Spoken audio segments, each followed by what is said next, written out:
Texas became the first U.S. state in history to buy Bitcoin for a strategic reserve when it executed a $5 million purchase on November 20, 2025, acquiring the asset at $91,336 per Bitcoin through BlackRock's iShares Bitcoin Trust. And almost immediately, something strange appeared beneath the surface. This wasn't just a financial move. It wasn't even really about Bitcoin. What Texas did was start a countdown.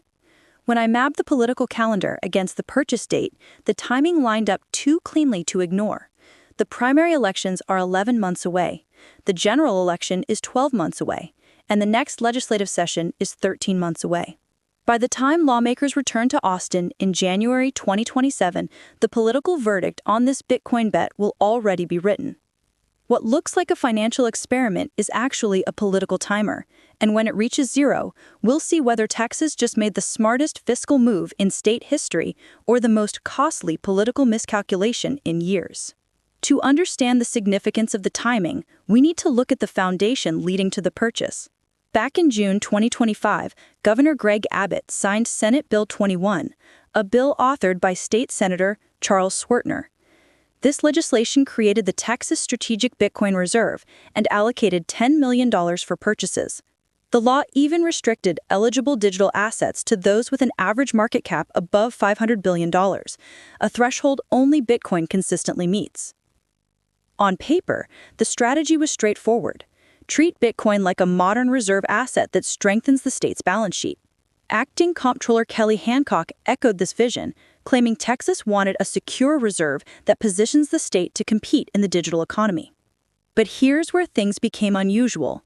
The purchase Texas made on November 20th wasn't a fully executed plan. It was a placeholder investment. The Comptroller's office acknowledged they hadn't finished selecting a long-term cryptocurrency custodian. They issued a request for information back in September, and the deadline expired in October without a final contract. Instead of waiting, Texas funneled the first $5 million through an ETF, not through direct Bitcoin custody. That detail changed the entire meaning of the purchase. When you move before you have infrastructure, before the custodian is chosen, before the operational rails are in place, you're not responding to the market, you're responding to a calendar. And, if you're following all this and also thinking, this feels more like political engineering than financial planning, then go ahead and hit that like button because, yeah, that's exactly the point most people are missing. When we look at Senator Schwertner's political timeline, the urgency becomes clear. His primary election is March 3rd, 2026, less than 4 months from now. His general election is November 3rd, 2026, which means voters will evaluate this Bitcoin decision before he has any chance to demonstrate long-term results. Governor Abbott is on the same clock, same primary date, same general election timeline. Abbott announced in mid-2024 that he wasn't running for president in 2028, but he remains one of the most nationally visible Republican governors, someone former President Trump publicly called the leader of the pack among governors. This Bitcoin purchase is now part of his legacy, and voters will judge it before the legislature can adjust the strategy in January 2027. Meanwhile, other U.S. states passed similar laws but refused to make purchases. New Hampshire approved House Bill 302 on May 6, 2025, permitting up to 5% of certain state funds to be allocated to digital assets with $500 billion plus market cap. Arizona passed House Bill 2749 just 2 days later. Both states built the legal framework, but neither wrote the check. They're watching Texas like a stress test.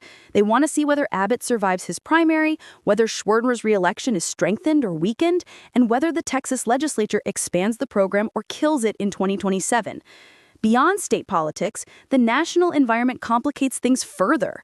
President Trump signed a federal executive order on March 6, 2025, creating a strategic Bitcoin reserve, but only with Bitcoin already held by the Treasury through forfeiture. Treasury Secretary Scott Bessent emphasized that federal Bitcoin strategies must impose no incremental costs on taxpayers, making it clear Washington won't be buying any. Then, the December 2025 National Security Strategy document dropped, a 48-page blueprint outlining America's technological priorities, and Bitcoin wasn't mentioned once. Instead, the strategy prioritized artificial intelligence, biotech, and quantum computing. Digital assets weren't even listed. So, while Washington avoided taking financial risk, Texas stepped forward alone and made a purchase that now sits underwater by more than $100,000 just weeks later. Zooming out internationally, Texas begins to resemble a sovereign actor more than a state. Bhutan uses hydroelectric energy to mine Bitcoin as part of a national economic strategy. El Salvador adopted Bitcoin as legal tender in 2021 and later softened the policy under IMF pressure, but still holds reserves. Russia and India, in the December 4-5 2025 summit, advanced their de-dollarization agenda, using rubles and rupees for 96% of bilateral trade. As multipolar financial systems emerge globally, Texas stands at a crossroads between innovation and risk. The purchase wasn't reckless, it was strategic, but the political horizon is short. And that's the real story. Texas can hold Bitcoin for 50 years, but the politicians only have 11 months. Their risk isn't financial, it's electoral. If Bitcoin rises above $120,000 by November 2026, this becomes a victory lap. If it falls below $70,000, it turns into a political liability that opponents will weaponize. If it stays in the middle, the ambiguity becomes its own problem. Neither a win nor a loss, just a lingering question mark that nobody can campaign on. The clock started on November 20, 2025, and it stops on January 12, 2027, when lawmakers walk into the next legislative session. By then, the verdict will be final.